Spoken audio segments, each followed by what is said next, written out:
Todos os países, por mais perfeitos que eles tentem se vender, sempre vai ter alguma coisa bizarra. E o escolhido de hoje é o Japão. Então sejam muito bem-vindos ao iceberg de casos criminais japoneses. Cara, eu tô com a meta de bater 10 mil inscritos até o final desse mês. Eu acho que ainda dá. Então, se você não é um inscrito, se inscreva aqui no meu canal, deixe o seu like e ative as notificações para você receber meus próximos vídeos, beleza? Bora pro vídeo. Hiroshi Mayoue. Ele nasceu em 8 de agosto de 1968 em Osaka, no Japão. Ele é o filho mais velho de 4 irmãos e seu pai é um ex-policial. Antes de falar sobre a história principal, devo falar brevemente de seu passado. A sua primeira tentativa de assassinato aconteceu enquanto ele era estudante no Instituto de Tecnologia de Kanazawa. Lá, ele agrediu e tentou estrangular um amigo que felizmente conseguiu escapar. Logo depois disso, ele abandonou a faculdade em 1988. Em 1995, ele foi preso e acusado de agressão depois de espancar e tentar asfixiar um colega de trabalho. E depois de fazer um acordo fora do tribunal, ele foi libertado e demitido de seu emprego. Em 2001, ele foi preso mais uma vez pela tentativa de estrangulamento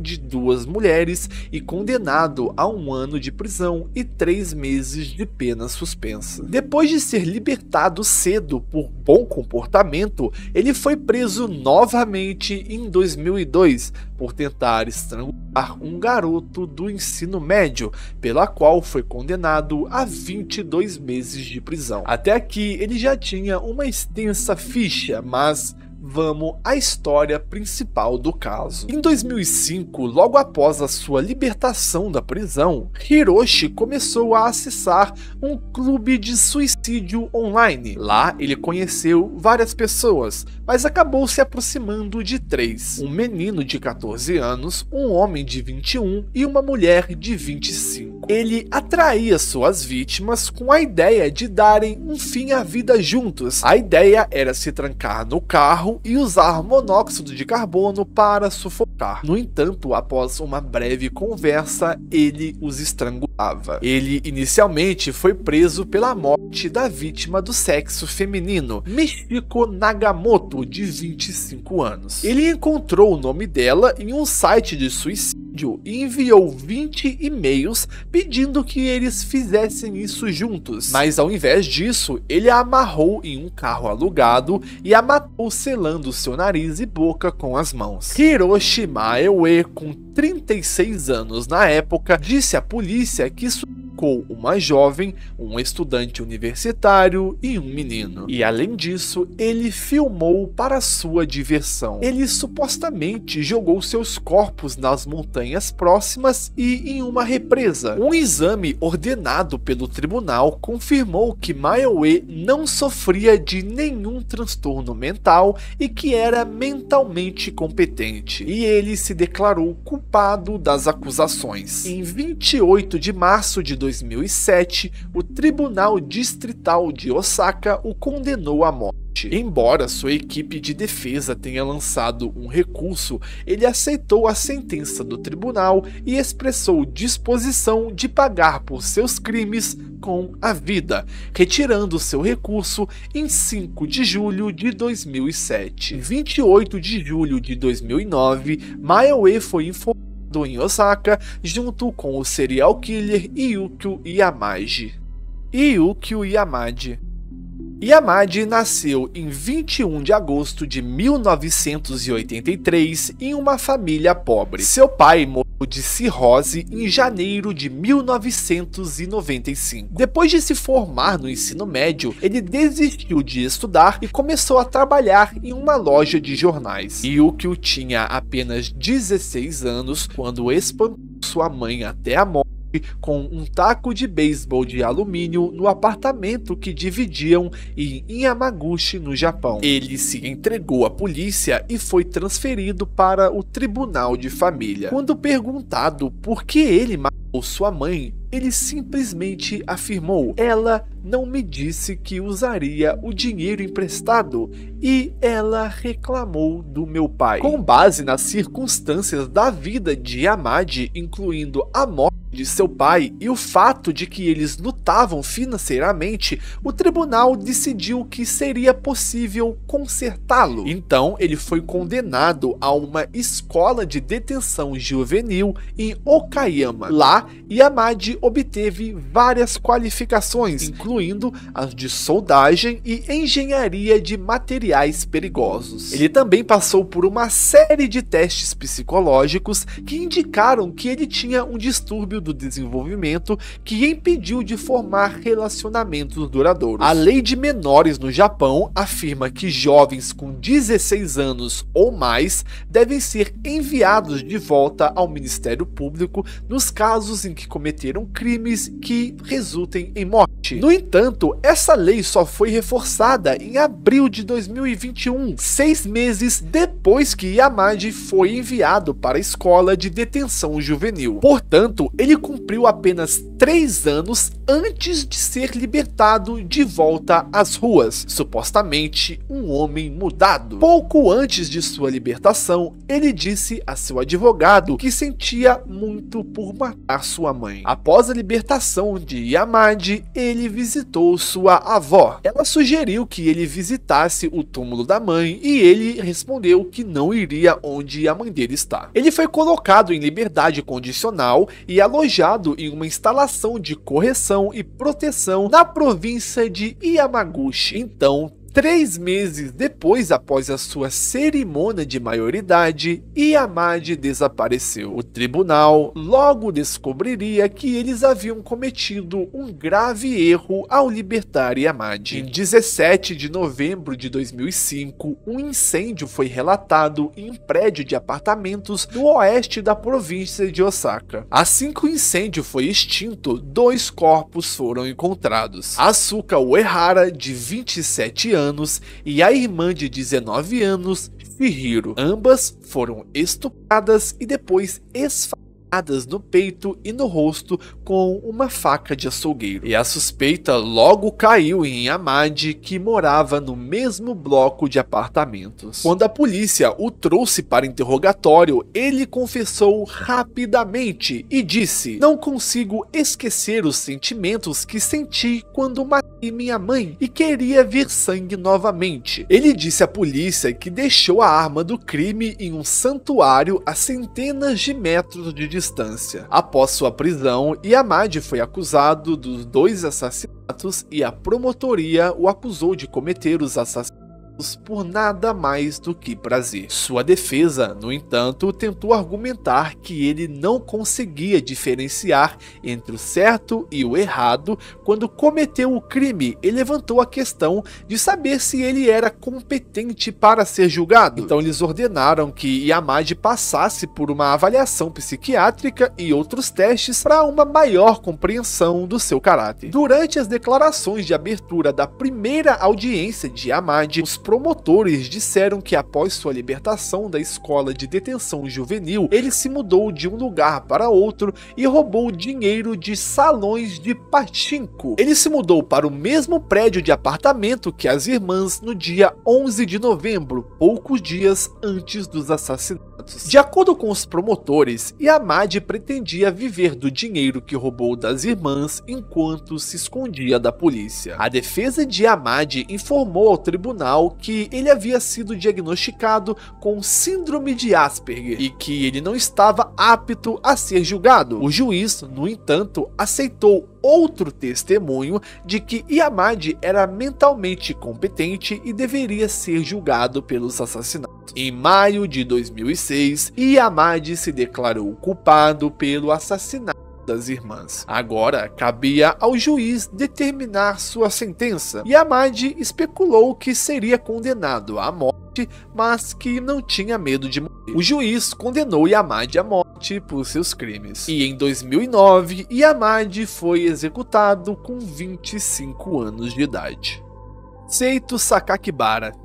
No dia 10 de maio de 1977, um grupo de meninas foi atacada por alguém não identificado com um martelo em Kobe, no Japão. Milagrosamente, todas elas conseguiram escapar relativamente ilesas. 6 dias depois, Ayaka Yamashita, de 10 anos, foi atacada por alguém empunhando um martelo e uma faca. Tragicamente, ela não conseguiu escapar do ataque e foi espancada até a morte. Apenas 1 hora após o ataque de Ayaka, uma menina de 9 anos foi atacada no mesmo bairro. Ela sofreu várias facadas e foi levada às pressas para o hospital, onde sobreviveu. Na mesma época, vários animais apareceram mortos, muitos dos quais haviam sido mutilados. No dia 27 de maio, os alunos da escola Tayonohata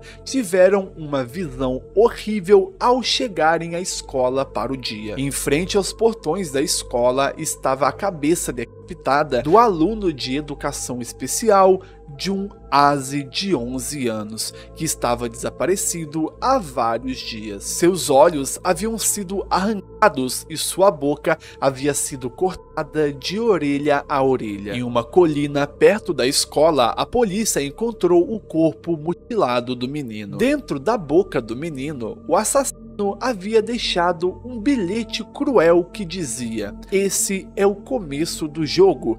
Tente me parar se puder, seu policial estúpido. Eu quero desesperadamente ver as pessoas morrerem. É uma emoção para mim cometer assassinatos." Após a descoberta, o jornal Kobe Shimbun recebeu uma carta do assassino. Ele se identificou como Seito Sakakibara e alegou que assassinou para se vingar do sistema educacional do Japão. A carta repetiu os avisos anteriores de futuros assassinatos e provocou a polícia. A escrita da carta correspondia à escrita da outra, então era da mesma pessoa. Na carta, o assassino se referiu às crianças como vegetais sujos e ameaçou matar 3 por semana se seu nome fosse relatado erroneamente novamente. Inicialmente, a mídia se referiu ao assassino como Onibara. De acordo com a carta, Seito não era um código, um quebra-cabeça ou um apelido, mas sim seu verdadeiro nome. O assassino se descreveu como um homem invisível e sem nacionalidade. Ele também pediu à polícia que o levasse a sério, porque ele estava arriscando sua vida ao cometer crimes pelos quais poderia ser enforcado. A polícia mobilizou mais de 500 investigadores para trabalhar nos assassinatos sombrios, enquanto os pais preocupados organizavam vigílias de bairros e crianças eram escoltadas para as escolas. O caso causou ondas de choques no Japão, que era uma nação não acostumada a crimes tão violentos. No dia 28 de junho, o Japão ficou horrorizado ao saber que um estudante de 14 anos foi preso como suspeito dos assassinatos. Após a sua prisão, ele confessou o crime. Por ser menor de idade, ele foi processado e condenado como menino A. Em sua casa, a polícia encontrou um diário no qual ele descreveu o assassinato de Ayaka. Ele também confessou à polícia que lavou a cabeça decepada de Jun no banho para libertar sua alma. E de acordo com aqueles que conheciam o menino, ele fazia amigos facilmente, mas era conhecido por ser bastante estranho. Ele disse a alguns amigos que seus hobbies era colecionar globos oculares e línguas de gatos. Ele se inspirou para escrever a carta à polícia depois de ler sobre o assassino do Zodíaco. Em sua casa, a polícia descobriu livros sobre Hitler e livros sobre assassinos em série. Após sua prisão, ele foi submetido a tratamento psiquiátrico e em 2004, o assassino de crianças de Kobe foi libertado provisoriamente com 21 anos. A libertação completa foi anunciada em 1 de janeiro de 2005. Após a sua libertação, ele escreveu uma carta de desculpas aos pais de suas 2 vítimas de assassinato. E essa foi a primeira vez que ele expressou diretamente um pedido de desculpas pelo o que havia feito. O conteúdo das cartas não foi divulgado publicamente, mas de acordo com a mãe de Ayaka, ela aceitou a carta e disse que iria pensar sobre isso. Ele chegou a lançar uma autobiografia que vendeu 100 mil cópias em apenas 3 semanas, rendendo a ele cerca de $90 mil.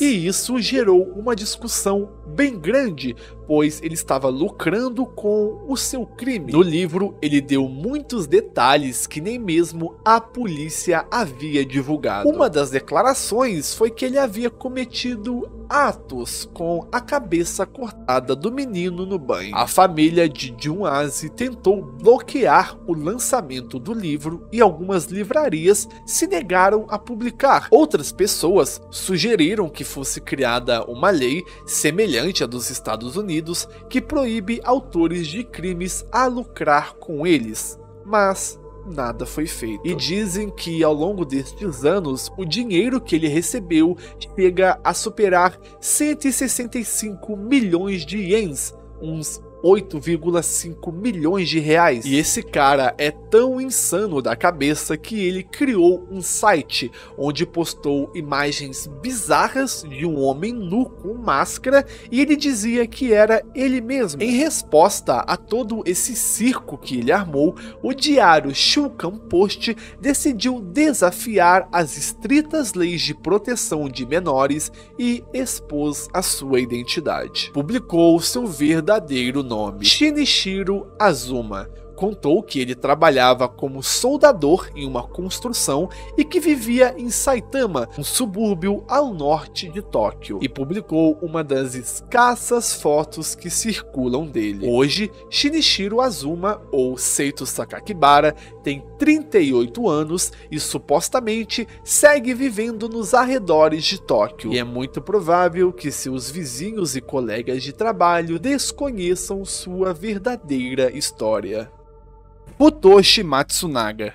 Nascido em 28 de abril de 1961 em uma família relativamente rica, sua mãe e avó adoravam Futoshi. Além de sua personalidade encantadora, ele também era um bom aluno, obtendo as melhores pontuações em todas as suas aulas, liderando uma organização estudantil e sendo presidente de classe. Mas havia outro lado de Futoshi. Enquanto ele tirava boas notas, muitas vezes era pego mentindo e deturpando os fatos. Isso fez com que seus professores perdessem a confiança nele. Eventualmente, ele foi transferido para outra escola depois de ser pego em um relacionamento com uma das garotas que frequentava. Futoshi se formou no ensino médio e se casou aos 19 anos e teve um filho. Durante o casamento de Futoshi, houve relatos de que ele tinha pelo menos 10 amantes.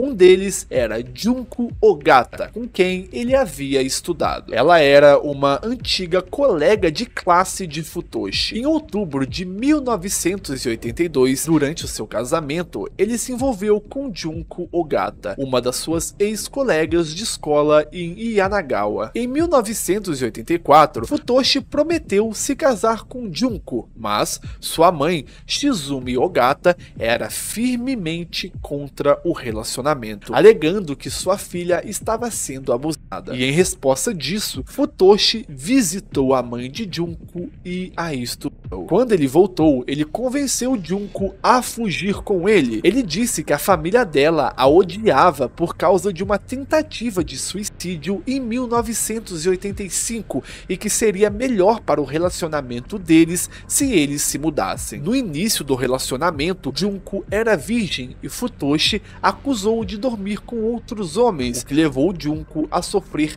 graves agressões. Sua natureza ciumenta apareceu durante esses incidentes. No entanto, Junko ficou com ele e acabou dando à luz a 2 filhos. Enquanto Futoshi administrava o seu negócio de futon, havia relatos dele oprimindo funcionários, dando-lhes choques elétricos e gritando coisas bizarras e sem sentidos para eles. Usando esse negócio como fachada, ele conseguiu chantagear as pessoas em 180 milhões de ienes. O casal conseguiu ficar fora do radar da polícia e fugiu ao serem adicionados à lista dos mais procurados do Japão, mas isso não impediu Futoshi. Em abril de 1993, ele conheceu a sua primeira vítima, uma mulher casada e com 3 filhos. Futoshi convenceu a mulher a deixar o marido e fugir com ele, e Junko se passou por sua irmã. A mulher acreditou nele e concordou, e em setembro de 1933, uma das crianças morreu em circunstâncias misteriosas. As outras 2 crianças foram enviadas para morar com o pai um mês depois. A mulher percebeu que não estava vivendo a vida que lhe foi prometida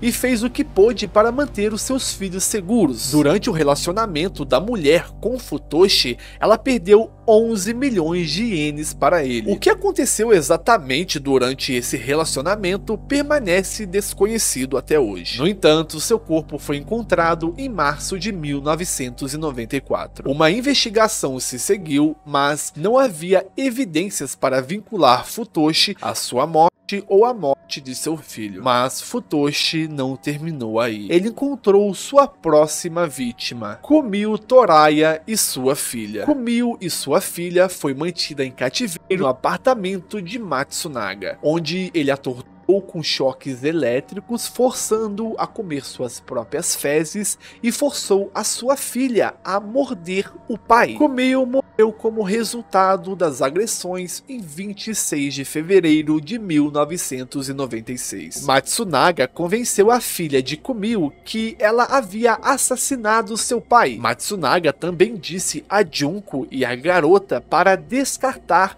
os restos mortais que foram jogados no mar perto da península de Kunizaki. Mais tarde, Matsunaga encontrou outro alvo, um conhecido de Kumio. Ele convenceu a mulher de que se formou na Universidade de Kyoto e prometeu se casar com ela. Em vez disso, ele a defraudou em 5,6 milhões de ienes. E como antes, a mulher e sua filha foram confinadas no apartamento de Matsunaga. A mulher escapou pulando do segundo andar em março de 1997. Ela foi internada em um hospital psiquiátrico e sua filha teve alta. Durante o mês seguinte, Junko saiu para trabalhar e não voltou. Matsunaga contatou sua família, ameaçando-os e chantageando Shizumi sobre o estupro de 1985. Matsunaga então fingiu o seu próprio suicídio,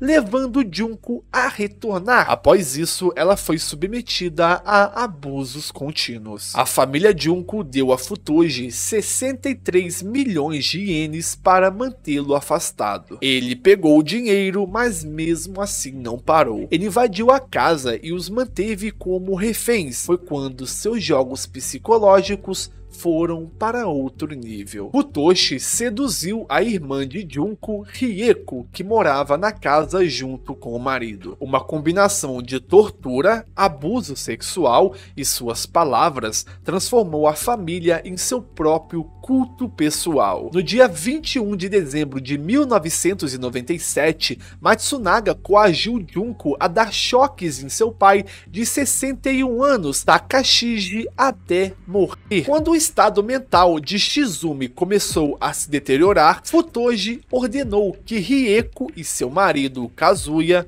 a estrangulassem. Rieko ficou surda com o abuso que sofreu nas mãos de Futoshi. Então, ela era a próxima vítima da qual ele queria se livrar. Ele então instruiu a filha de Rieko, Aya, a segurar sua mãe, enquanto Kazuya a estrangulava até a morte. Após os dois assassinatos, Kazuya estava exausto e trancado no banheiro. Ele sobreviveu por 2 meses bebendo água do banheiro, mas acabou morrendo de fome aos 38 anos. Matsunaga então forçou Junko e Aya a matar o filho de 5 anos de Rieko, o Yuki. Matsunaga e Junko desmembraram e ferveram os restos mortais de suas vítimas em potes e jogaram em banheiros e no mar. Em junho de 2000, Matsunaga convenceu outra mulher a ir embora com ele, atraída pela perspectiva de casamento. Em agosto de 2001, ela deu seus filhos gêmeos para ele e Junko. Matsunaga e Junko então convenceram a mulher a dar-lhes 20 milhões de ienes. A filha de Kumio, que estava sendo mantida em cativeiro, escapou de Matsunaga em 30 de janeiro de 2002, mas Matsunaga encontrou a menina em 15 de fevereiro e levou ela de volta ao cativeiro. Ele então a torturou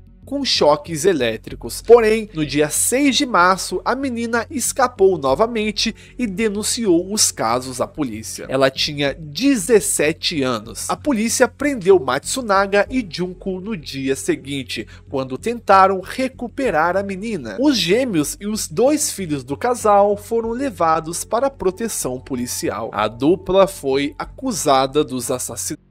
Durante o julgamento, a filha de Kumio testemunhou que Matsunaga e Junko torturaram Aya com eletricidade, mas Junko disse que as lembranças da menina podem ter sido imprecisas por causa de sentimentos de culpa por cometer seu primeiro assassinato. Junko calmamente confessou sua participação nos assassinatos, mas Matsunaga insistiu que as mulheres haviam inventado suas histórias sobre ele. A polícia nunca recuperou nenhum vestígio humano e não encontrou nenhuma evidência física, então eles se basearam principalmente nos testemunhos das filhas de Kumio e Junko durante a investigação. Em 28 de setembro de 2005, um tribunal condenou Matsunaga e Junko à morte por enforcamento. Em 2008, o tribunal confirmou a sentença original de Matsunaga, mas a sentença de Junko foi alterada de pena de morte para prisão perpétua, porque eles chegaram à conclusão de que Matsunaga exerceu controle sobre Junko para forçá-la a matar as vítimas. A filha de Kumio nunca foi julgada pelos crimes, apesar de participar deles. Ela ainda era uma criança e também foi uma das vítimas de Futoji,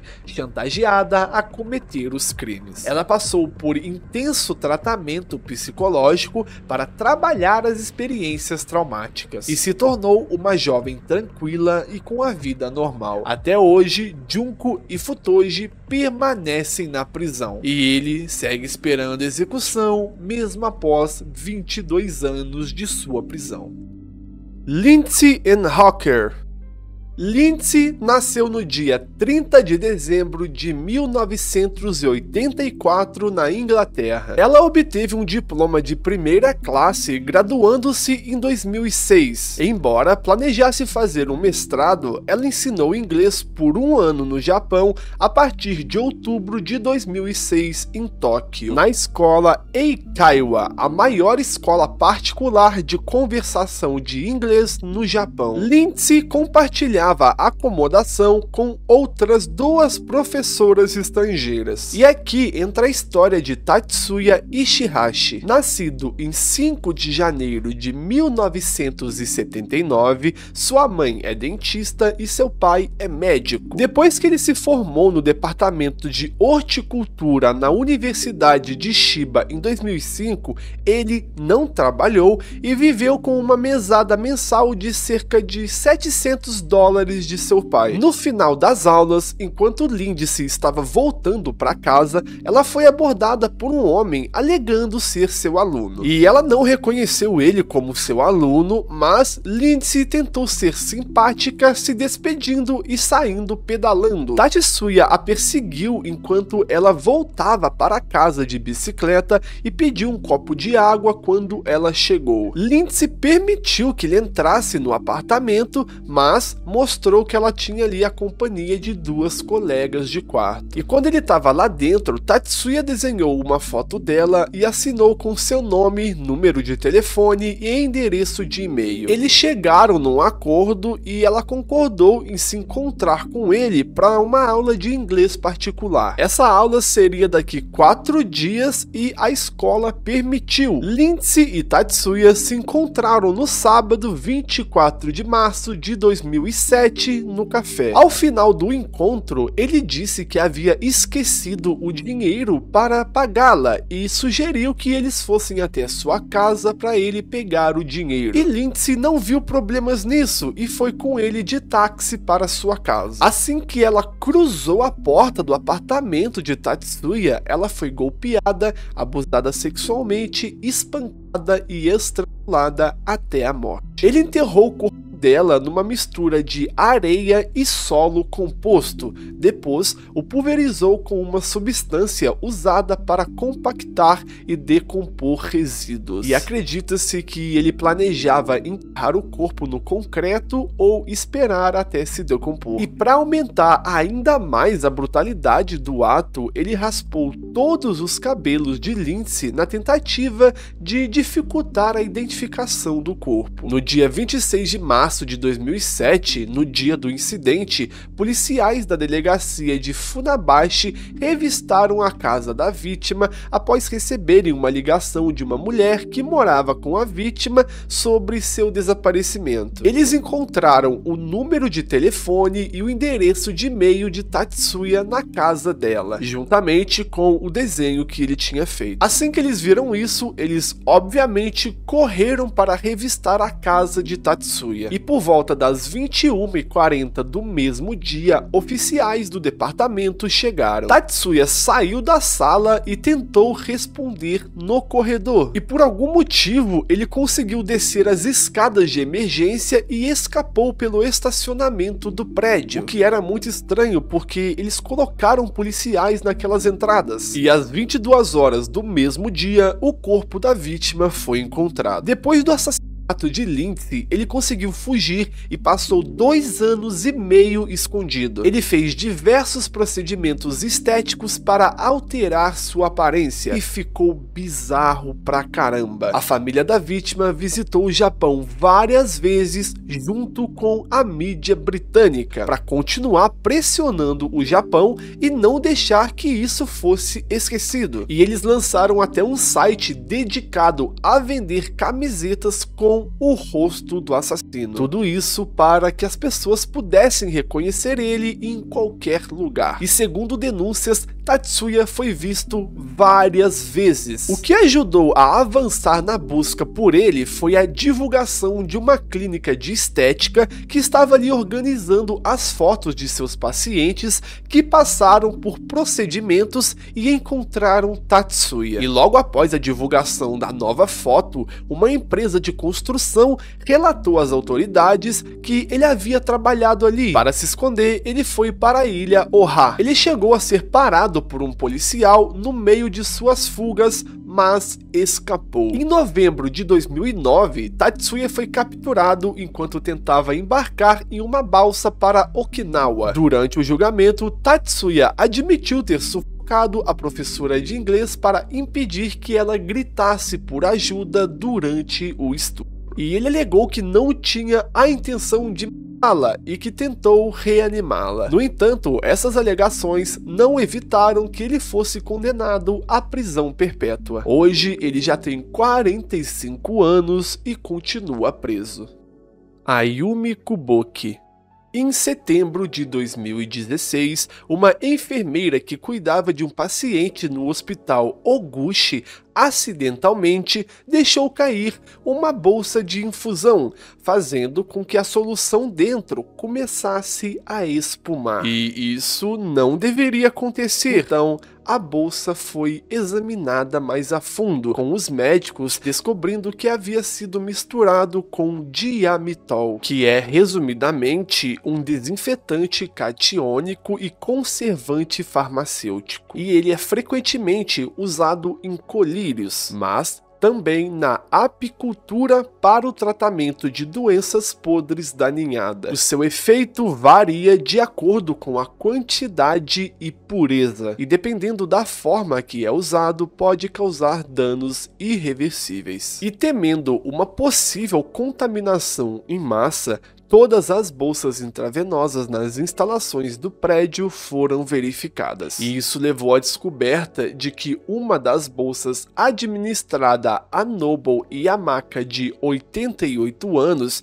paciente que havia morrido 2 dias antes, havia sido adulterada. Após a inspeção, as enfermeiras encontraram cerca de 50 outras bolsas adulteradas no armazém do hospital. Como se temia que isso pudesse ter afetado outras mortes recentes no hospital, que totalizaram uma quantidade bem alta, cerca de 48 desde julho, a equipe entrou em contato com a polícia de Kanagawa para obter assistência. Alguém havia inserido intencionalmente substâncias estranhas nas bolsas intravenosas e um inquérito especial foi iniciado para resolver o caso. O diamitol usado para o crime foi colocado em vários locais do hospital, tornando extremamente difícil identificar o culpado. E para resolver isso, a polícia realizou uma avaliação do inventário do hospital e um exame das roupas dos funcionários na época revelou vestígios de diamitol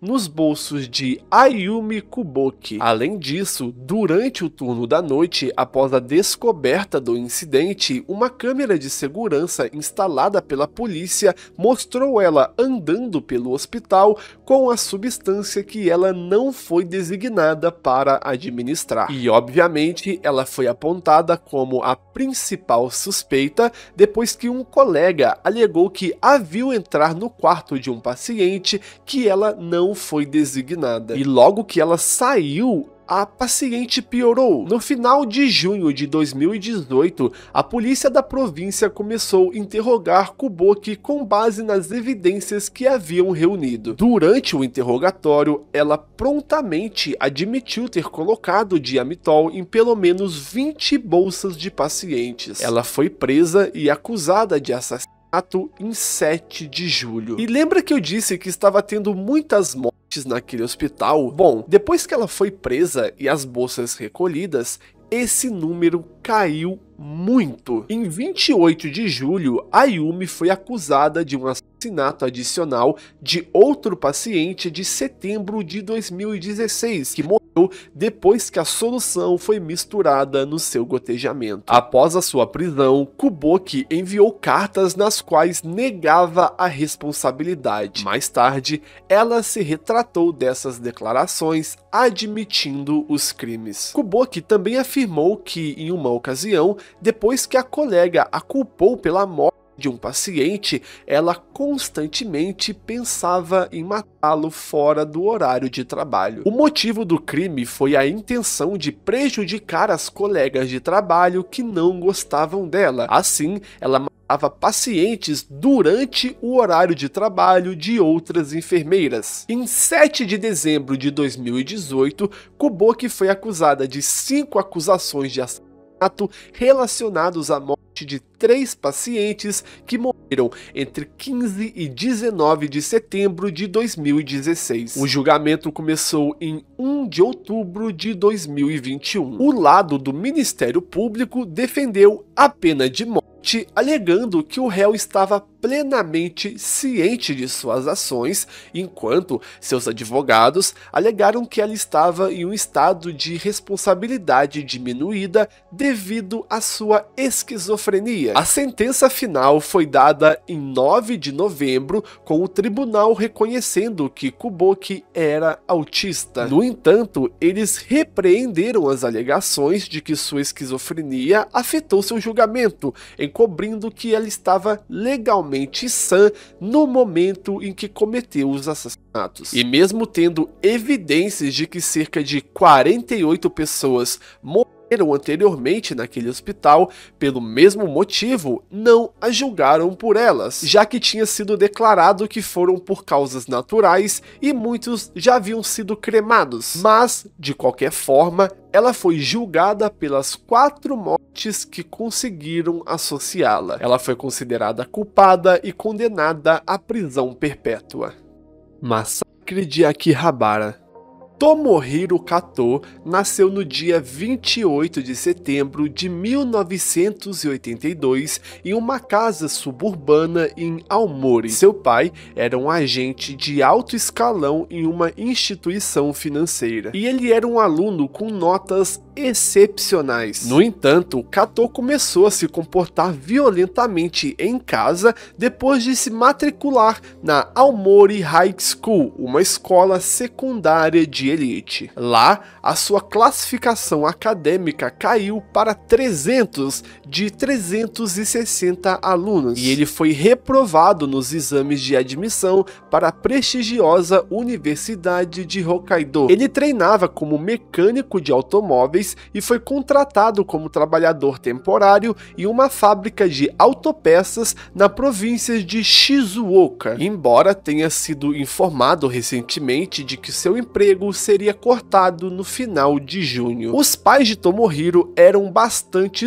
rígidos com ele e não aceitava que ele fosse mal nos estudos. Por conta de tanta pressão psicológica e o fracasso que ele estava sendo para a família dele, em 2016, Tomohiro, profundamente endividado e acreditando que sua família havia desistido dele, tentou suicídio batendo seu carro em uma parede. Em 5 de junho de 2008, em seu emprego, Kato acusou as pessoas no seu local de trabalho de esconder as suas roupas de trabalho e deixou o local imediatamente depois. Aparentemente, ele acreditava que nesse momento ele perderia o emprego, embora isso não tenha acontecido. Kato estava cada vez mais isolado e sem amigos, perdendo completamente as esperanças na vida. No dia 8 de junho de 2008, Kato começou a postar em um site em algumas mensagens. Ele dizia: "Vou matar pessoas em Akihabara. Se eu tivesse uma namorada, não teria parado de trabalhar. Eu nunca teria me tornado viciado no meu celular.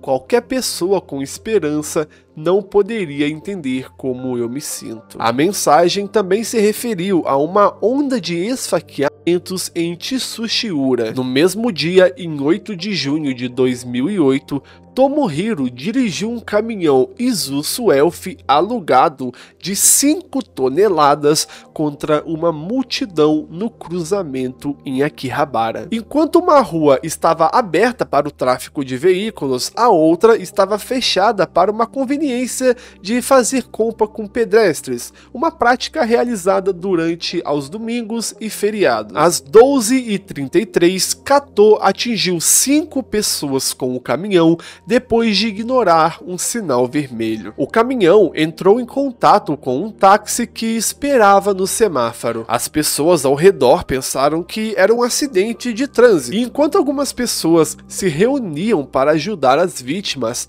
Kato saiu do caminhão e esfaqueou pelo menos 12 pessoas com uma adaga enquanto gritava. A polícia o perseguiu e conseguiu capturá-lo em um beco. 3 vítimas morreram como resultado de serem atropeladas pelo caminhão, enquanto outras 4 foram esfaqueadas fatalmente. 6 das 7 vítimas mortas eram homens com idade entre 19 e 74 anos. 7 pessoas foram mortas e 10 ficaram gravemente feridas como resultado do ataque. Em 24 de março de 2011, Kato foi condenado à morte pelo Tribunal Distrital de Tóquio depois de considerá-lo totalmente responsável pelo ataque e psicologicamente apto ao julgamento. Kato expressou remorso pelo massacre, afirmando que gostaria de pedir desculpas àqueles que faleceram, aos feridos e suas famílias. Ao se declarar culpado, ele disse que sabia que era o culpado, embora não se lembrasse de algumas partes do incidente. Kato disse mais tarde que postou as mensagens no site esperando que a polícia percebesse e o parasse. Os pais de Kato pediram desculpas às vítimas em uma entrevista na televisão após o massacre. Em uma das entrevistas com o irmão de Kato, ele revelou que seus pais colocaram imensa pressão sobre os dois para que eles tivessem um ótimo desempenho e se destacassem em seus estudos, ordenando-lhes que refizessem os seus deveres de casa com altos padrões para impressionar os professores na escola. E lembrou um incidente em que Kato foi obrigado a comer restos de comida do chão. Outro vizinho contou um incidente em que os pais de Kato o forçaram a ficar do lado de fora por horas durante a neve. Em 2010, o pai de Kato renunciou ao emprego e estava vivendo isolado em Aomori, enquanto sua mãe havia sido hospitalizada por motivos de saúde mental. Em abril de 2014, o irmão de 28 anos de Kato cometeu suicídio, tendo indicado anteriormente que ele era incapaz de viver com as cicatrizes e a vergonha resultantes do massacre. E por fim, Tomohiro Kato foi executado por enforcamento na casa de detenção de Tóquio na manhã de 26 de julho de 2022.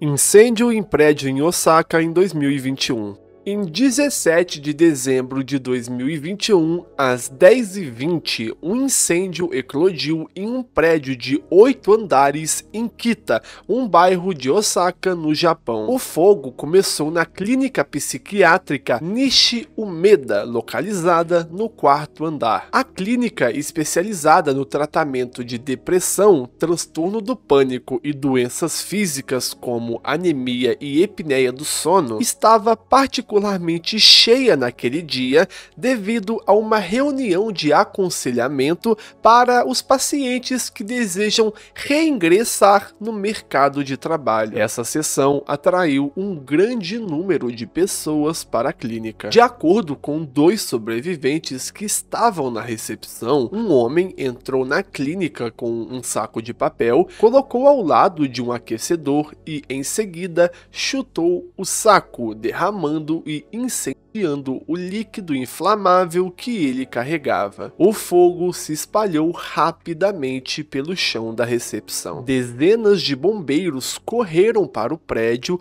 e o incêndio foi controlado em aproximadamente 30 minutos. Os bombeiros disseram que 70 caminhões de bombeiros e ambulâncias correram para o local. As vítimas ofegaram por ar e tiveram dificuldades para escapar, pois havia apenas uma rota de fuga, com as escadas e elevadores de emergências localizados do lado de fora da clínica. 24 pessoas foram confirmadas mortas no local do incêndio, enquanto outras 3 morreram no hospital após o evento. 14 dos falecidos eram homens e 10 eram mulheres. A idade das vítimas variavam de 20 a 60 anos. Todas as vítimas eram pacientes ou funcionários da clínica. A maioria das vítimas não morreu por conta do fogo, mas sim pelo monóxido de carbono. A polícia afirmou que o incêndio foi criminoso. Vestígios de um líquido altamente inflamável, provavelmente gasolina, foram encontrados no local. 27 pessoas morreram e apenas uma sobreviveu. Mas a pergunta é: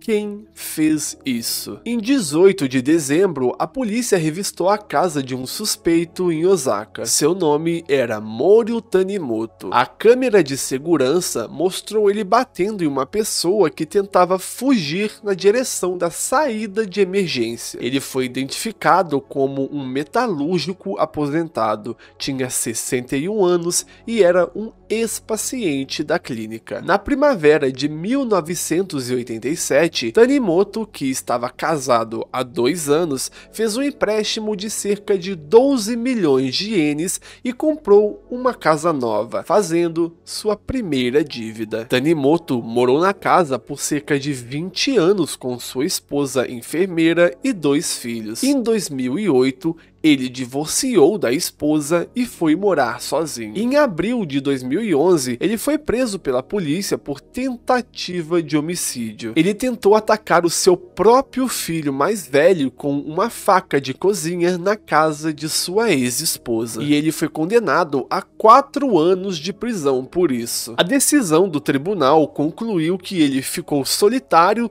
e começou a pensar em suicídio devido a uma sensação de solidão. E que ele, como ele tinha medo de morrer e não podia dar o passo de cometer o suicídio, ele então pensou que se matasse alguém, ele morreria. Depois de trabalhar em uma clínica de reabilitação, ele se mudou para Osaka, em uma casa que herdou de seu pai em fevereiro de 2017, e começou a frequentar a clínica em março. Ele disse que não conseguia dormir à noite, afundado em depressão e principalmente em dívidas. Nessa época, ele começou a deixar anotações no celular que pareciam ser um plano de crime. Verifique se há pessoas e compre gasolina. E ele também guardava documentos sobre assassinatos em massa. Em novembro, o suspeito comprou 10 litros de gasolina, no que parece ser um ato de preparação. E a compra de gasolina em containers requer um documento de identidade e uma explicação para o vendedor. O suspeito apresentou sua identidade e disse que a gasolina comprada era para sua motocicleta. No dia do incêndio, meia hora antes, houve um pequeno incêndio na casa do suspeito. Ele incendiou a casa e saiu de bicicleta depois. Mas e agora? Onde ele está? Bom, como eu disse, esse incêndio teve 27 vítimas e uma delas era ele, o próprio Moryu Tanimoto. E no dia 30 de dezembro, ele morreu no hospital como resultado de ferimentos sofridos no incêndio. Miyuki Ishikawa. No dia 15 de agosto de 1945, o Japão capitulou diante dos aliados, encerrando a Segunda Guerra Mundial. A partir desse momento, o país começou a vivenciar as consequências devastadoras do conflito, com a destruição causada pelas bombas atômicas e o colapso econômico. Além disso, para o desespero do governo, o Japão enfrentou um inesperado boom populacional. Nesse período, o Japão contava com uma população de 72,2 milhões de pessoas, após perder 2,3 milhões de militares em conflitos entre as décadas de 1930 e 40. Com o retorno dos sobreviventes da guerra, o desejo de reconstruir suas famílias e formar famílias resultou no nascimento de 2,6 milhões de bebês entre 1947 e 49. O governo do pós-guerra viu-se obrigado a adotar medidas de controle de natalidade para conter o rápido crescimento populacional, que já havia se tornado uma questão de ordem pública. No entanto, a lei farmacêutica só foi formalmente aprovada em 1949 e apenas em 29 de outubro de 1951, o Conselho de Ministros implementou políticas essenciais para disseminar o controle de natalidade em todo o país. E enquanto o país enfrentava esse fenômeno social, uma pessoa, na escuridão desse cenário, sentiu-se compelida a assumir o controle de natalidade por conta própria, antes que fosse tarde demais. Em meados de 1897, Miyuki Ishikawa nasceu na pequena cidade de Kunitomi, situada na província de Miyazaki, no sul do Japão. Ela foi formada pela Universidade de Tóquio e se casou com Takeshi Ishikawa, mas o casal nunca teve filhos. Durante anos, Miyuki dirigiu uma das alas do Hospital Maternidade Kobotuki, onde era reconhecida como uma parteira excepcional e altamente experiente. Além desses fatos básicos, pouco se sabe sobre a vida pessoal de Ishikawa, exceto por suas convicções profundas. Ela não se via como uma mulher má, mas como uma cidadã que fez o que considerava necessário para o bem da nação, apesar das circunstâncias. No seu cotidiano de trabalho, testemunhava um número crescente de mulheres dando à luz em meio a uma realidade socioeconômica devastadora. Consciente de que se o país continuasse nesse ritmo, em poucos anos não haveria espaço ou alimento suficiente para sustentar a população crescente, muito menos para as futuras gerações. Miyuki tomou decisões que, para ela, eram uma resposta inevitável a essa crise iminente. Segundo Ishikawa, era irônico que os casais, mesmo conscientes de que não teriam condições financeiras para alimentar seus próprios filhos, ainda sentissem uma necessidade de formar laços familiares para afastar os fantasmas do pós-guerra. Diante da ausência de serviços sociais ou instituições de caridades que pudessem mitigar essa realidade desesperadora, Ishikawa chegou à conclusão sombria de que a única solução seria dar um fim aos recém-nascidos. Para ela, a perda dessas vidas seria irrelevante se, em troca, evitasse que mais pessoas vivessem na miséria, na doença e no sofrimento. Naquela época, o aborto era ilegal no Japão e qualquer tentativa de interromper uma gravidez era severamente punida. Mesmo assim, o negócio que Ishikawa fundou não era exatamente um segredo. Muitas parteiras, ao perceberem a nova política, decidiram se demitir em protesto. No entanto, apesar do conhecimento geral sobre suas ações, ninguém tomou medidas para detê-la. Ela foi persuadindo os pais pobres e desesperados que chegavam aos seus cuidados que Ishikawa começou a implementar suas práticas macabras. Ela chamou o marido para cuidar da parte financeira, cobrando uma fortuna por esses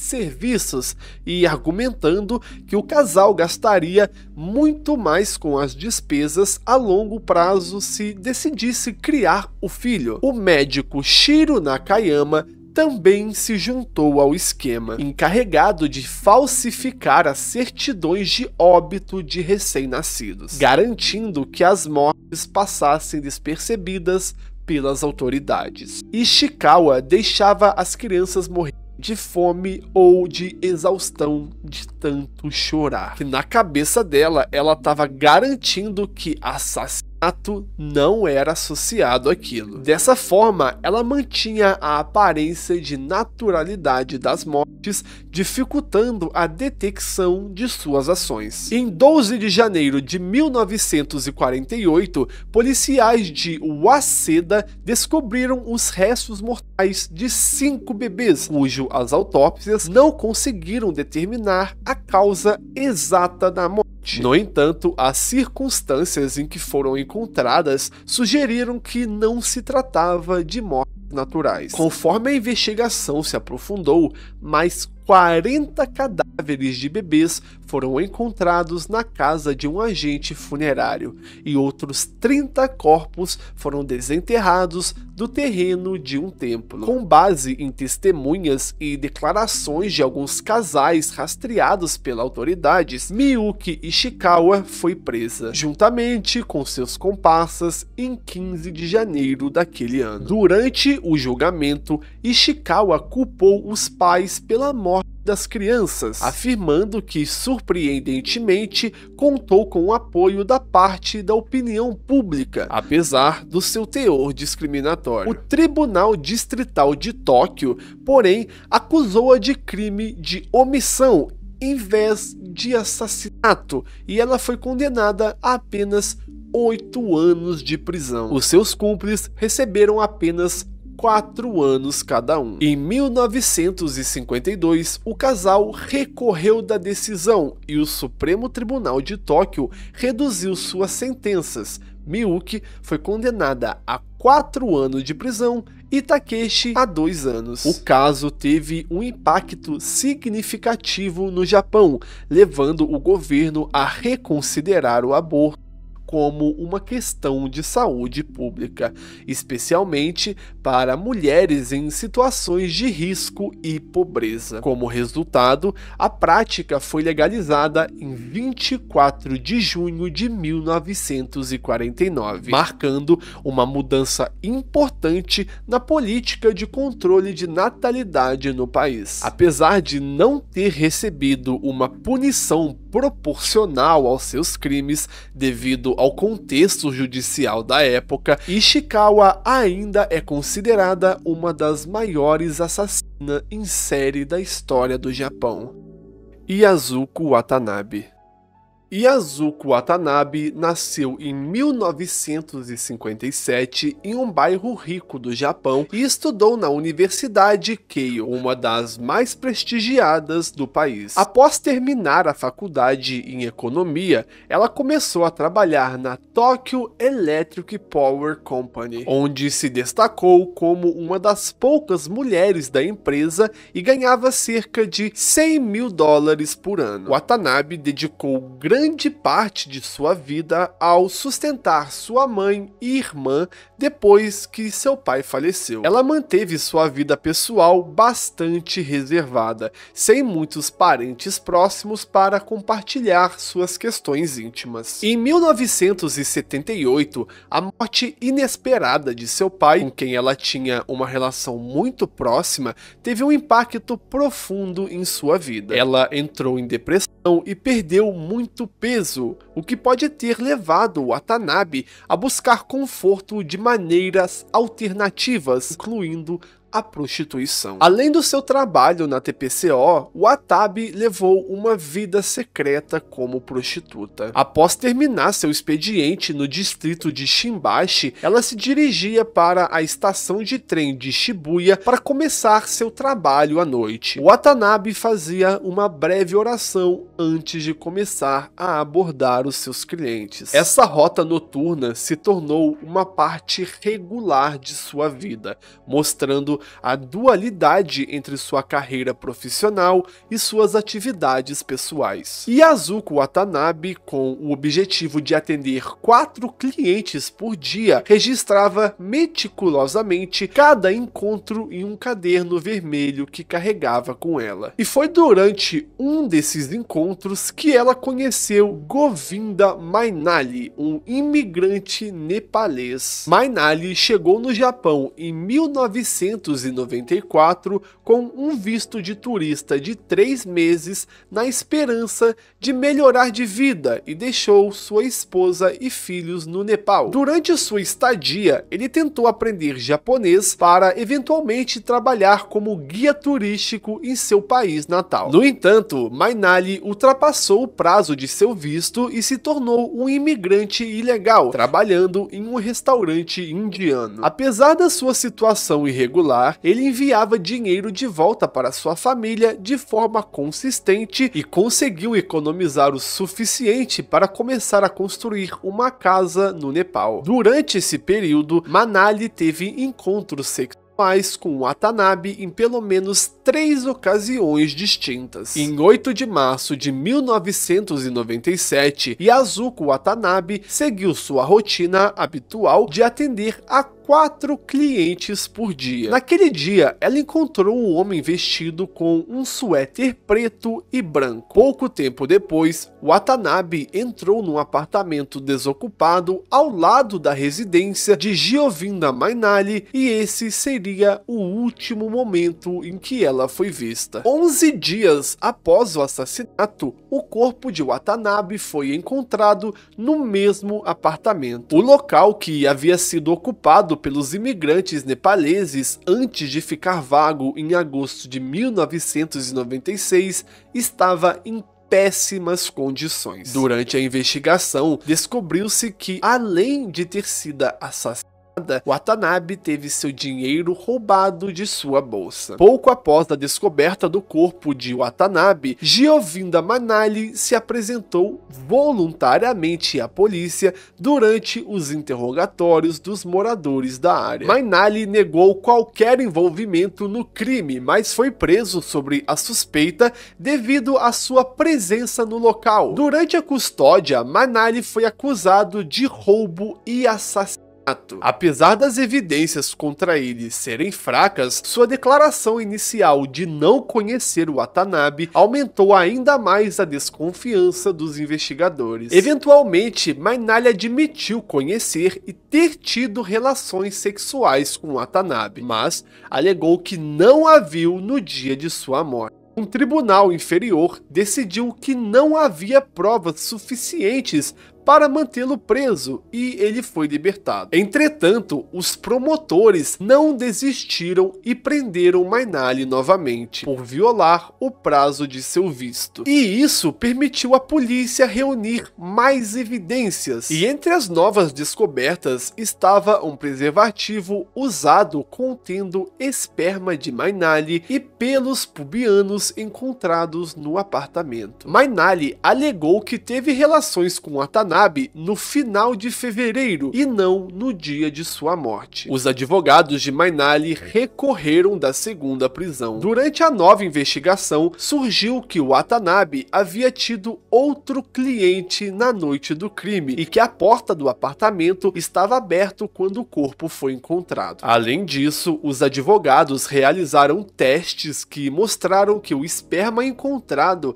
era de uma amostra antiga e identificaram pelos pubianos não correspondentes a Mainali. Outros preservativos também foram apresentados no tribunal. E o ponto mais significativo foi a descoberta da saliva no seio da vítima, que pertencia a alguém com sangue tipo O. Porém, Mainali tem sangue tipo B. No entanto, os detetives envolvidos no caso estavam firmemente convencidos da culpa de Mainali e continuaram com seus esforços para provar sua responsabilidade no crime. Na época do caso, o Japão tinha poucos intérpretes disponíveis e não havia nenhum intérprete nepalês. Assim, Mainali teve que se comunicar através de um intérprete da polícia que falava hindi. E durante o interrogatório, Mainali, seus amigos e colegas de quartos foram interrogados, incluindo alguns imigrantes ilegais que foram pressionados pela polícia. Um dos colegas de quartos de Mainali alegou que ele encontrou dinheiro após a morte de Watanabe e usou esse dinheiro para pagar um empréstimo de cerca de 1.500 euros, uma quantia considerável para Mainali naquela época. Esse colega foi deportado pouco depois de sua declaração. Outro colega de quarto foi interrogado, mas forneceu poucas informações. Mainali e seus amigos afirmaram que foram espancados e abusados durante o interrogatório. E os advogados de Mainali alegaram que muitos, se não todos, dos testemunhos foram obtidos sob coação. Além disso, havia dificuldades logísticas que tornaram quase impossível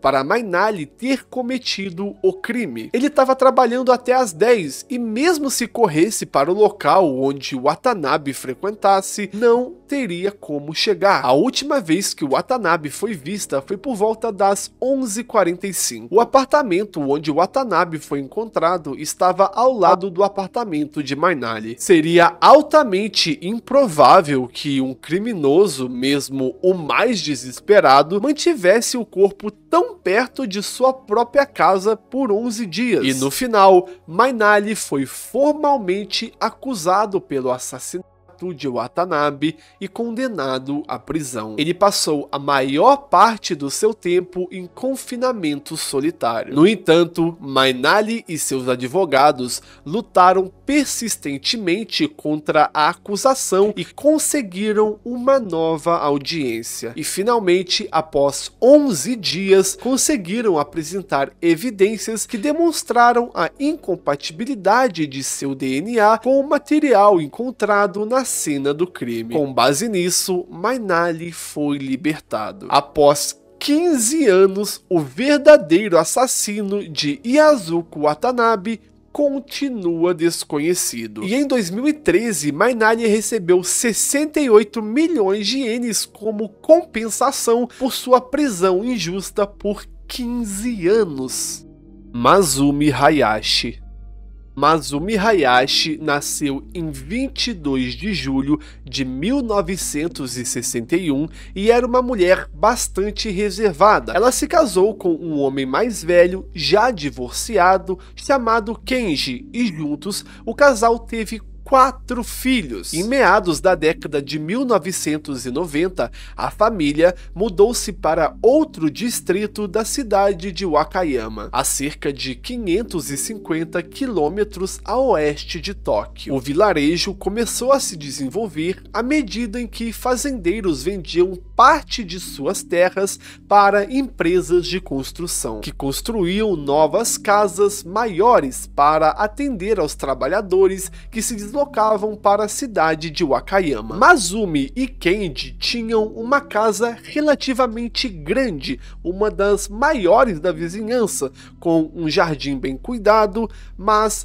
desde que chegaram a essa região, a família não tentou se integrar naquela comunidade local, mantendo-se bastante isolado, e Mazumi e Kenji não incentivava os seus filhos a brincar lá fora. A família parecia socializar apenas com seus amigos de fora da região. Muitos deles vinham visitá-los com frequência, mas pouquíssimos moradores locais já haviam entrado em sua casa. Dizia-se que Kenji era impaciente e Mazumi era conhecida por ser antissocial e antipática. Do lado de fora, parecia que a família era rica, mas os moradores locais não conseguiam descobrir como eles haviam conseguido acumular seu dinheiro. A família era de certa forma um mistério para os residentes locais. E como em muitas comunidades japonesas, todo verão a população local organiza um evento conhecido como Matsuri, um evento de verão que reúne as pessoas para desfrutar de comida, música, dança, jogos e atividades para toda a família. Em 1998, o Matsuri daquele ano estava sendo organizado. Os organizadores tinham todos os preparativos em mãos muito antes do festival e enviaram convites para todas as famílias locais. Esses eram eventos populares e muitas pessoas de áreas vizinhas geralmente compareciam para desfrutar de um dia comunitário repleto de diversão. A Associação de Mulheres Locais se ofereceu para preparar a comida, com base naquilo que havia sido popular nos anos anteriores. O comitê de organização estava muito feliz com o andamento do festival e, com tudo pronto, chegou o dia do Matsuri, sábado 25 de julho de 1998. A comida havia sido preparada, mas o prato mais popular era o curry, servida em uma panela grande, e as pessoas não só comiam no festival, mas também levavam o prato em recipientes para comer mais tarde. No dia do evento, o organizador Tanaka foi encontrado por sua esposa em sua casa com a mão sobre o coração. Um médico local diagnosticou como intoxicação alimentar. Porém, muitas pessoas que haviam comido no festival tiveram dores semelhantes, suficientemente fortes para que muitas delas fossem transportadas para o hospital. No domingo, dia 26, foi relatado que 63 pessoas haviam sido hospitalizadas e 4 haviam morrido. Logo, a notícia se espalhou por todo o Japão e a imprensa se referiu aos terríveis eventos como um envenenamento. A equipe médica identificou o cianeto como o agente do envenenamento suspeito, de modo que a polícia começou a juntar as informações sobre o caso. Porém, uma semana depois, os médicos especialistas informaram à polícia que o verdadeiro veneno usado foi arsênico em pó. E então a investigação se concentrou rapidamente em Masumi Hayashi. Quando os médicos examinaram dois homens, descobriu que ambos tinham traços de arsênico no cabelo. Também foi descoberto que um deles tinha sido assegurado por Masumi contra doenças e que ela tinha recebido 6 milhões de ienes em benefícios de seguros. A polícia também investigou o casal por outro golpe de seguros. Masumi havia se queimado enquanto cozinhava espaguete em sua casa para receber o dinheiro do seguro. Ela foi vista perto da panela de curry e tinha acesso fácil ao arsênico, pois o seu marido era um exterminador de pragas. Após a sua prisão em 4 de outubro de 1998, Hayashi e seu marido foram indiciados por uma série de acusações de fraude de seguros. O marido de Hayashi foi condenado e preso por isso. A polícia começou a investigar essas fraudes de seguro mais de perto e formou a opinião de que Masumi provavelmente era responsável por colocar arsênico no curry do festival para que ela pudesse cobrar as apólices de seguro que ela havia contratado de várias pessoas que ela sabia que participaria do festival. E eles acreditam até que Hayashi tenha tentado matar seu marido pelo menos uma vez. Ela basicamente vendia o seguro e dava um jeito de acontecer algo com a pessoa. Então, teoricamente, é daí que vem a riqueza da família de golpes. O arsênico que foi encontrado no curry era idêntico ao arsênico que Hayashi possuía em casa. Masumi se declarou inocente durante o julgamento, mas foi condenada à morte em 2002. Os seus advogados alegaram que as evidências contra ela eram apenas circunstanciais e argumentou que o arsênico era um produto comumente usado no Japão e que a marca usada no curry estava disponível para compra em muitas lojas, o que de fato é uma verdade. E em 21 de abril de 2009, a Suprema Corte do Japão rejeitou o seu recurso final. Em julho de 2009, Hayashi fez uma petição formal para um novo julgamento, mas foi negado em 2017. Uma terceira petição para um novo julgamento foi apresentado em junho de 2021. E ela continua lá presa até hoje, aguardando sua execução. E muitos acreditam na sua inocência, pois é um caso muito complicado. E no dia 9 de junho de 2021, a filha de 37 anos de Masumi pulou de uma ponte no aeroporto de Kansai, matando a si mesma e sua filha de 4 anos. E sua outra filha de 16 anos foi encontrada tendo sido espancada até a morte no mesmo dia. Família Setagaya.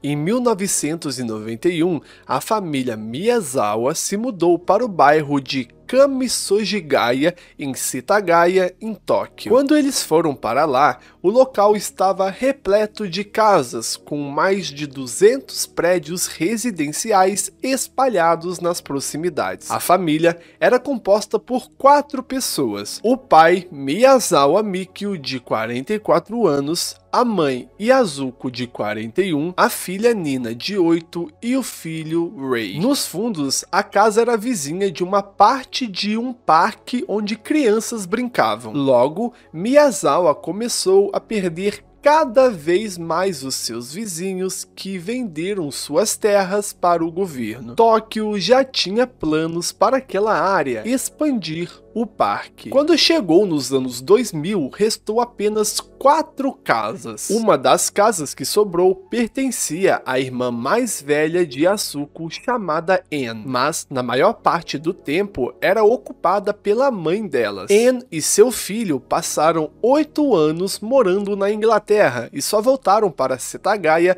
na primavera de 2000. E essa casa vazia da irmã era o lugar onde Azuko podia dar aula para crianças. As duas casas eram tão próximas, na verdade grudadas, que quem olhasse ali podia pensar que era uma casa geminada. Essa proximidade fez Mikio se sentir bastante desconfortável, pois ele achava que isso podia dar problemas futuros para a família. Então ele acabou fazendo ali revestimentos acústicos. Ambas as famílias, assim como seus vizinhos, planejavam se mudar e já até tinham vendido a casa para o governo, mas Azuko não concordou com isso. Ela se preocupava bastante com a adaptação de seus filhos, principalmente a de Rei, que tinha um distúrbio de desenvolvimento. E eles acabaram nunca se mudando. As pessoas que conheciam a família diziam que eles eram bastante tranquilos e amigáveis. Atrás da casa tinha também uma pista de skate e lá ia muitas pessoas, consequentemente tendo barulhos. E isso não deixava Mikio muito feliz, que chegou até ir lá para falar com as pessoas, mas eles não gostaram. Além dessa treta com o povo do skate, há boatos de algumas pessoas que ele chegou a confrontar uma gangue de motoqueiros. E para falar a verdade, nem era necessário toda essa treta, já que eles iriam se mudar logo logo. Mas beleza, no dia 31 de agosto de 2000, a mãe de Azuko fez uma ligação para a família, mas o telefone nem tocava. Nisso, ela já ficou preocupada e foi até a casa deles para ver o que tinha acontecido. Ela chamou, mas ninguém atendeu. E não era normal todo esse silêncio, porque naquele horário as crianças deveriam estar ali. Então, ela decidiu entrar. Assim que ela entrou, ela encontrou o corpo sem vida de Mikio, mas não era algo natural. Ele havia sido esfaqueado diversas vezes. E confusa com a situação, ela decidiu ir para o segundo andar. No topo da escada, ela encontrou o corpo da filha Yasuko e da neta Nina, ambas esfaqueadas. Ela andou mais um pouco e em um quarto encontrou o corpo de Rei, o neto dela. Porém, ele havia sido estrangulado. E ela rapidamente chamou a polícia. Mas e agora? Quem fez isso? Bom, muitas testemunhas oculares fizeram alguns relatos. Alguns disseram terem visto um homem dias antes andando perto da casa deles. E como eu disse, era um bairro afastado e vazio, então não tinha motivos para ele estar ali, não tinha o que fazer. Outra testemunha disse ter visto um homem em uma estação de trem próximo usando roupa de skatista, e esta estação era relativamente perto da casa da família. Com essa descrição do indivíduo, a polícia ligou ele a outro homem que havia comprado uma faca de sashimi em um mercado perto daquela estação. No dia 30, um homem com essa mesma descrição foi visto na estação que fica a cerca de 1 quilômetro da casa. E por volta das 7 horas da noite daquele dia, a Nina foi para a casa da avó e voltou cerca de 9h30 da noite. O último movimento que se sabe da família foi às 10h30, que foi quando Mikio acessou um e-mail do trabalho usando uma senha. Um taxista diz ter feito uma corrida naquela noite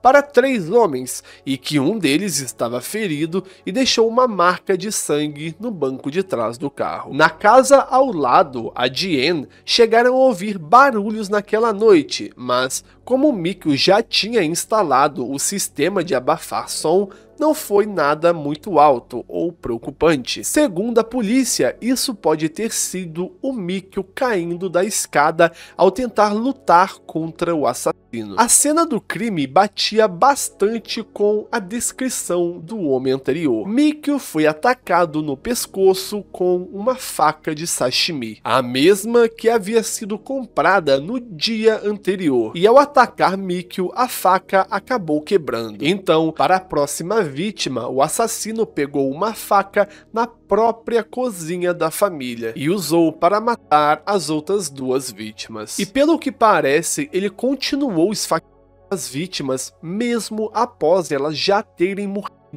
o que parecia muito ser um ato de raiva ou talvez um surto. Como eu disse, Ray foi o único que morreu de forma diferente, e a polícia acredita que ele tenha sido a primeira vítima por conta disso. A teoria é que ele entrou pela janela do banheiro do segundo andar, e o primeiro quarto que ele se deparou foi com o de Ray. As duas facas usadas para cometer o crime estavam na cozinha, e o kit de primeiros socorros estava aberto, porém com sangue de Nina, o que leva a acreditar que provavelmente ele tentou esfaquear ela com aquela faca quebrada, mas não deu certo, então ele voltou para buscar outra, e nesse meio tempo a mãe dela tentou ajudar com o ferimento. Várias evidências foram encontradas no local do crime, é como se o assassino não tivesse ligando para nada. No banheiro do segundo andar, eles encontraram fezes do assassino.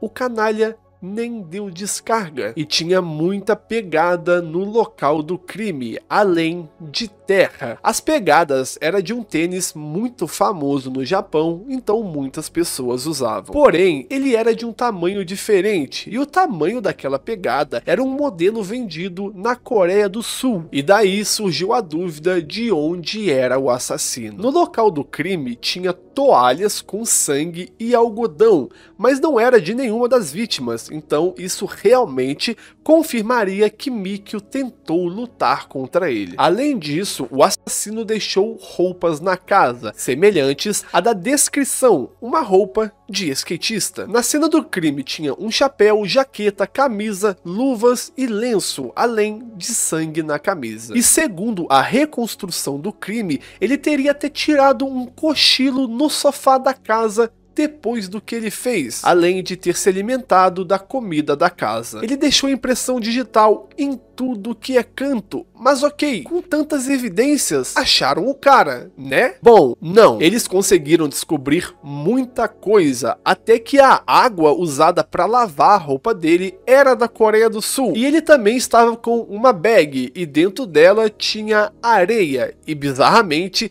essa areia era do sudeste dos Estados Unidos, especificamente de um lugar militar perto de Los Angeles. E mesmo com tanta informação, não conseguiram chegar em ninguém. E naquele mesmo dia do ocorrido, um homem foi para o hospital com uma ferida grave na mão, mas ele não se identificou, teve o tratamento e foi liberado. E como a notícia do ocorrido ainda não estava tão forte na mídia, o hospital nem suspeitou. E até hoje o caso é um grande mistério. O que se sabe é que ele não era japonês e que seus pais eram asiáticos e europeus, além dele ter 1,75 de altura e que o seu tipo sanguíneo é A. E mesmo com tanto DNA coletado, não é possível identificar de quem é, porque basicamente DNA não serve de nada se a pessoa não estiver no banco de dados. Incidente de Sasebo, Nevada-tan. Cara, esse caso ele é muito estranho pra mim porque eu já tinha visto essa foto em diversos lugares e até em memes, mas eu não sabia de onde vinha isso. E é aí que a história fica ruim. Em 1 de junho de 2004, na cidade de Sasebo, Nagasaki, Japão, era mais um dia normal de aula em uma escola fundamental de Okubo. Geralmente a aula vai até às 3 da tarde e ela começou por volta das 8 horas da manhã, e quando deu o horário de almoço, o professor sentiu falta de 2 alunas e foi procurar Satomi Mitarai e Natsumi Tsuji. Ele escutou alguém correndo e quando abriu a porta, se deparou com Natsumi cheia de sangue. Em uma mão, ela segurava um estilete e na outra um lenço com sangue. O primeiro pensamento do professor foi que ela havia se cortado, e ele rapidamente foi até ela e verificou, mas não havia nenhum corte. E ela então disse: "Esse sangue não é meu", e apontou para outra sala. O professor rapidamente foi até onde a menina havia apontado e ao entrar na sala se deparou com Satomi de 12 anos, mas ela estava deitada no chão com a cabeça para baixo em uma poça de sangue. O professor entrou em desespero e pediu ajuda. Satomi, naquele momento, ainda tinha sinais de vida, porém com cortes profundos no pescoço, mãos e pulso. O professor foi até o diretor e ele chamou a polícia. Disse que tinha uma aluna ferida, mas que não sabia o que aconteceu. Uma ambulância foi enviada ao local e ligaram para os pais da menina. Quando os médicos e os pais da menina chegaram no lugar, a menina já não tinha mais vida. E obviamente a primeira suspeita da polícia foi a Natsumi. Ao interrogar ela rapidamente confessou o que tinha feito. Ela disse que chamou a menina para a sala com algumas desculpas, fechou a cortina, mandou ela se sentar e acordou. Segundo ela vinha planejando isso há dias. Ela começou a chorar para a polícia e disse que usou o estilete pois tinha visto aquilo em um filme que ela tinha assistido. A polícia levou ela para a delegacia para que ela pudesse dar mais depoimentos e também levou outras crianças. A polícia declarou oficialmente que se tratava de um homicídio cometido por uma criança de 11 anos. Mas beleza, por que ela fez isso? Vários colegas da escola disseram que ela era uma menina bastante agressiva e que não aceitava perder. Seus pais também disseram que ela era uma criança bastante isolada. As duas meninas eram bastante amigas e frequentavam diversas atividades juntas. Natsumi confessou à polícia que ela e Satomi haviam brigado na internet, pois Satomi tinha chamado ela de gorda. Ela foi julgada em 15 de setembro de 2004 e sentenciada a 9 anos de internamento no reformatório da prefeitura de Tochigi. Natsumi foi diagnosticada com síndrome de Asperger e o governo japonês é muito discreto com a privacidade dos crimes cometidos por menores e proibiu que os meios de comunicação divulgassem o nome da menina, mas mesmo assim acabou sendo divulgado. E sobre o filme que ela disse que inspirou, se chama Battle Royale e coincidentemente é um filme sobre alunos do ensino médio que lutam até a morte. Ela escreveu até uma fanfic sobre esse filme e era muito fã de filmes de terror, creepypasta e coisas do tipo. Em setembro de 2013, ela foi liberada com 20 anos. Mas beleza, por que diabos isso virou meme? Vamos lá, começando pelo seu apelido. Isso foi por conta da roupa que ela usava, escrito Nevada, que tem várias fotos dela com essa roupa. E ela acabou virando um símbolo pros jovens dodói da cabeça que tem aos montes na internet. Eles meio que colocam ela em um pedestal e dizem que ela estava certa, que só estava se defendendo. Começaram a fazer várias fanarts dela e até hoje tu acha conteúdo disso, a maioria retratando ela como uma boa pessoa, porém violenta para se defender, e o povo até hoje faz cosplay dela. Mas, como tudo que é bom dura pouco, eu, lindo e maravilhoso, vou ter que ficar por aqui. E cara, de verdade, não sai desse vídeo sem deixar o seu like e se inscrever, mano. Me ajuda nessa meta aí de bater os meus 10 mil inscritos até o final desse mês e ative as notificações para você receber todos os meus conteúdos aqui. Beleza? Até a próxima e eu espero que você tenha gostado desse vídeo. Foi.